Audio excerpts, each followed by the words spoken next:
must work till die. ये movie Indian cinema की best survival movie है, ये मैं पूरे दावे के साथ कह सकता हूँ, क्योंकि एक इंसान जो कि 3-4 सालों से सऊदी अरेबिया कंट्री में फंसा हुआ है, जहाँ पे उसको उसकी लैंग्वेज नहीं समझ में आ रही है, अपनी लैंग्वेज भी धीरे धीरे भूलता जा रहा है। आसपास कोई ऐसा नहीं है जिससे वो बातें कर सके सिवाय जानवरों के जिनके बीच वो रहता है, और वहां से निकल के वापस इंडिया आना, ये एक सर्वाइवल जर्नी होती है जिसको देखने के बाद आपकी रूह भी कांप जाती है। और सिनेमेटोग्राफी तो कमाल का है। तो आज हम इसी मूवी के बारे में बात करने वाली है, आदि जीवितम यानी कि गोट लाइफ, जिसके मेन एक्टर है पृथ्वीराज। तो वेलकम वंस अगेन इन फिल्मी रेवन चैनल। आदि जीवितम यानी कि गोट लाइफ मूवी पृथ्वीराज के करियर की सबसे बेहतरीन मूवी है। ये मूवी देखने के बाद आप खुद भी कह सकोगे कि पृथ्वीराज जैसी एक्टिंग कोई नहीं कर सकता। तो मूवी की स्टोरी और फुल एक्सप्लेनेशन के बारे में हम इस वीडियो में बात करने वाले हैं। तो मूवी में पृथ्वीराज के कैरेक्टर का नाम है नाजिब, जो कि अपनी बीवी साइना के साथ एक गांव में रहता है। मूवी की स्टोरी वहीं से चालू होती है से जानवरों का झुंड एक बर्तन में पानी पीता है और पृथ्वीराज भी उसी बर्तन में पानी पीते हैं, और फिर उनकी आंखों में दिखाई देता है एक उम्मीद, और वहीं से मूवी का टाइटल चालू होता है गोट लाइफ। और फिर बैकग्राउंड में दिखता है नाजिब यानी कि पृथ्वीराज और उसकी फैमिली साइना और उसकी माँ, और ये सब चीजें कनेक्ट कर पाते हैं लोग इसलिए दिखाया जाता है। फिर उसकी फैमिली की चीजें दिखाई जाती हैं। फिर वहां पे उसको गल्फ कंट्री में जाने का एक ऑफर आता है एक ब्रोकर के थ्रू। ब्रोकर से कॉन्टेक्ट नाजिब का दोस्त यानी पृथ्वीराज का दोस्त कराता है। फिर वो वहां से गल्फ कंट्री की तैयारी करते हैं, और फैमिली के साथ जो उनका मोमेंट दिखाया जाता है, ये इसलिए दिखाया जाता है ताकि आप वहां पे एक फैमिली के साथ पूरी तरह कनेक्ट हो पाओ।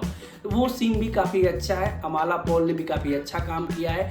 और मूवी फिर स्टार्ट होती है गल्फ कंट्री की तरफ। पृथ्वीराज गल्फ कंट्री चले जाते हैं। रास्ते में उनको एक और लड़का मिलता है जो कि उनका दोस्त, उनके छोटे भाई की तरह बन जाता है। दोनों पहुंचते हैं गल्फ कंट्री। वहां पे वो पहुंचते हैं फ्राइडे वाले दिन। वहां पे वो अपने कफील यानी मालिक को फोन करते हैं, मालिक कोई कांटेक्ट नहीं हो पाता है। तो लोकल स्टाफ वहां पे बताता है कि आज फ्राइडे है और आज हो सकता है लीव पे हो, तो आप रुको, शायद आपसे कोई कांटेक्ट हो जाए। पृथ्वीराज वहां पे वेट करते हैं, यानी कि नाजिब वेट करते हैं कि वहां पे एक शेख आता। ये शेख अपने आदमी को खोजता है या किसको खोजता है पता नहीं चलता, लेकिन ये पृथ्वीराज और उनके छोटे भाई मीन्स उनका दोस्त उनको लेकर चला जाता है। इनको लगता है कि ये माल यही काफिला यही लेकर जाएगा। फिर वो शेख इनको लेके जाता है आधी रात को, जहाँ का कोई ठिकाना नहीं होता, कोई रास्ता कुछ पता नहीं चलता रात को हम जा कहाँ। वहां पे जाके पता चलता है कि ये एक पूरी तरह ट्रैप हो चुकी है, ये पूरी तरह फंस गए हैं। दोनों को दो जगह पे शिफ्ट किया जाता है जहाँ पे रेगिस्तान है, पूरे रेगिस्तान में वहां पे बस उनको कुछ दिखाई नहीं दे रहा है।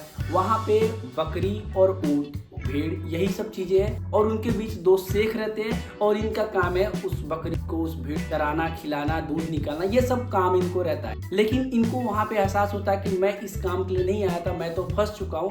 तो ये वहां पे शेख को समझाने की बहुत कोशिश करते हैं, जैसा कि हर कोई करेगा। लेकिन अरबियन कंट्री में हिंदी लैंग्वेज, भगवान के लिए मुझे समझने की कोशिश करो, मैंने घर गिरवी रख के यहाँ आने के लिए पैसे दिए थे।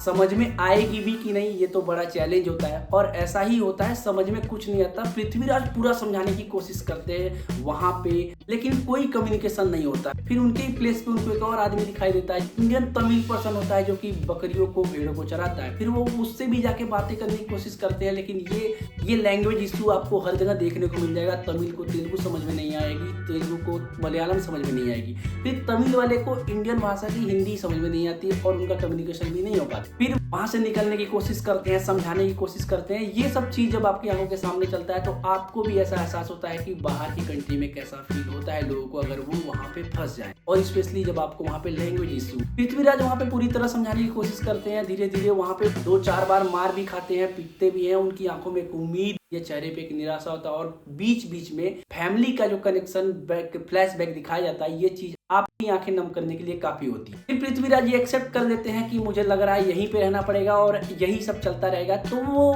धीरे धीरे बकरी चराना, दूध निकालने, सब चीज करने लगते हैं। लेकिन वहाँ पे खाने की प्रॉब्लम, पानी की प्रॉब्लम, हर चीज की प्रॉब्लम होती है, क्योंकि वो पूरा रेगिस्तान होता है, वहाँ पे कोई नहीं दिखता। वो शेख अपने कैंप में रहते हैं, वो खाते पीते हैं, और इनको वो काम करना होता है, उनके सारे काम करने। पृथ्वीराज यानी कि नाजिब के मन में ख्याल भी आता है कि यहाँ से भाग जाऊं। 1-2 बार कोशिश भी करता है, जो कि मूवी में आपको दिखेगी भागने की, लेकिन वो असफल होता है। वहां पे उसको मारपीट भी करनी पड़ती है, वो मार भी खाता है, पूरी तरह इंजरी हो जाता है, घायल हो जाता है, उसके चोट भी लग जाते हैं। फिर वो चलने के लायक भी नहीं रहता, और फिर उसको चल पाने में भी मुश्किल होती है। यही सब कहानी, यही सब सब जर्नी दिखाई जाती है जो कि आपको इमोशनल कर पाती है। फिर बीच में उनका दोस्त यानी कि जिसको दूसरी जगह शिफ्ट किया था वो भी अपनी बकरी ऊँट चराते हुए आता है और ये भी बकरी ऊँट चराते हुए मिल जाते हैं सडन। फिर वो एक दूसरे से लिपट के बहुत रोते हैं और रोते रोते वो एक प्लान भी करते हैं कि यहाँ से भागने का कुछ तो करना पड़ेगा। इस बीच में आपको दिखाई देगा कि पृथ्वीराज के बाल पूरी तरह बढ़ गए हैं, नहाए हुए उनको 2-3 साल हो गए, खुद की शक्ल देखे हुए जमाने हो गए हैं, उनका फिजिक्स ट्रांसफॉर्मेशन पूरी तरह पतले हो गए हैं और वो धीरे धीरे अपनी हिंदी भी भूलते जाए। उनका दोस्त जो कि उनसे मिलता है वो उनको एक प्लान बनाता है, बहुत ही जल्द यहाँ के एक शेख के बेटे की शादी है और सभी काफिल वहीं पे जाएंगे, सभी शेख वहीं पे जाएंगे, उसी दिन हम प्लान करके यहाँ से निकल जाएंगे। और बिल्कुल ऐसा ही होता है, शादी का डेट आता है और सब वहाँ से निकल जाते हैं। फिर बचते हैं पृथ्वीराज और वहाँ पे वो पूरी तैयारी के साथ अपना पुराना बैग निकालते हैं और अपना शर्ट पहनते हैं तो देखते हैं सारे कपड़े पतले हो गए हैं, पैंट को ऐसे रस्सी से बांध के निकलना पड़ता है। फिर वो वहाँ पे ऊँट बकरी को चारा डाल के वहाँ से वो निकल जाते हैं। वहाँ का सीन जो जानवर और इंसान के प्रति जो कनेक्शन है वो आपको मूवी में देखते हुए आप भी थोड़े इमोशनल फील कर जाओगे, क्योंकि वहाँ पे वो 3 से 4 साल तक सर्वाइव किया है तो वो जानवरों से भी कनेक्ट हो जाता है। फिर वो वहाँ से भाग निकलते हैं। इस बीच में उनकी हेल्प करता है मूसा जो कि एक अफ्रीकन मुस्लिम रहता है, वो वहाँ पे उनकी हेल्प करता है, वो उनको रास्ता दिखाता है उस पूरे रेगिस्तान से। वो रेगिस्तान क्रॉस करने के बीच में उनका दोस्त भी एक्सपायर रहता है। सैंड स्टॉर्म इतना तेज होता है, इतनी तेज तूफान होती है कि आपको देखते हुए सिनेमेटोग्राफी पे कोई शक नहीं होगा, पूरी तरह मूवी मतलब एक रियल लगेगी। और बैकग्राउंड में ए.आर. रहमान का म्यूजिक वॉइस जो कि मतलब समा बांध देता है पूरी मूवी का। फिर वो उस सैंड उस रेगिस्तान को पार करते करते इनका दोस्त एक्सपायर हो जाता है और ये चल भी नहीं पाते, पैर में छाले पड़ता है। यहाँ से वो सर्वाइवल की जर्नी चालू होती है जो कि देखते हुए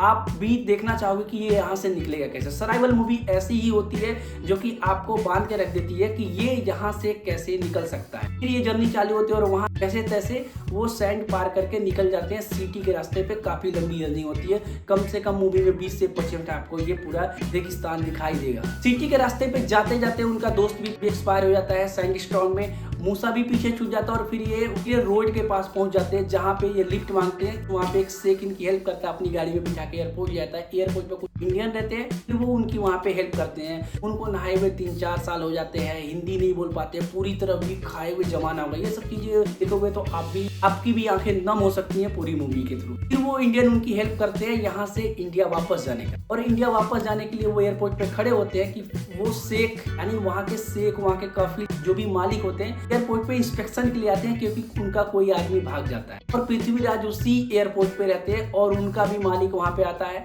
वो देखता है, फिर वो डर जाते हैं कि मुझे लगता है वापस लेके जाए, लेकिन वो शेख उनको वहाँ पे छोड़ देता है और बोलता है कि मैं गलती से तुम्हें लेके चला गया था, मेरा आदमी कोई और। फिर वो सीन खुशी से पृथ्वीराज जो खुश होते हैं वो चीज़ देख के आपको भी मतलब आपकी भी सांसें हल्की हो जाएंगी और फिर आप भी उनके लिए खुश हो जाओगे। और वहाँ से वो निकल के जब वो फ्लाइट की तरफ जाते हैं तो उनका जो लास्ट का कन्वर्सेशन है वो बड़ा ही टची होता है। टीवी लेकर आने वालों का एयरपोर्ट में इंतजार करने वालों के बीच मेरे लिए इंतजार कर रही साइनो और मेरे बेटे को देने के लिए अब मेरे पास सिर्फ मेरी बची कुछ जिंदगी है। और लोगों को इस बात से समझना चाहिए, ये चीज देखने लायक है। जो कि ऐसा मानते हैं कि बाहर जाके गल्फ कंट्री में जाके पैसे कमा सकते हैं, ऐसा कुछ नहीं है ब्रो, इंडिया में भी ये सब चीजें हैं। तो मूवी ओवरऑल बहुत ही अच्छी है, आप भी जाओ गोट लाइफ मूवी देखो और पृथ्वीराज को देख के बताओ कैसी एक्टिंग की है और इंडिया की एक कैसी मूवी साबित हो सकती है। अभी तो ये मूवी हिंदी में भी अवेलेबल है, अगर तुम्हें देखना है तो मुझे टेलीग्राम पे मैसेज करो, मैं वहाँ पे लिंक शेयर कर दूंगा, आराम से देख सकते हो। और चैनल को लाइक और सब्सक्राइब कर दो क्योंकि नेक्स्ट वीडियो का अपडेट भी इसी चैनल पर आता रहेगा। जल्दी डेडपूल का भी वीडियो का अपलोड भी आएगा, तो चैनल को ब्रो लाइक और सब्सक्राइब कर दो। मिलते हैं नेक्स्ट वीडियो में।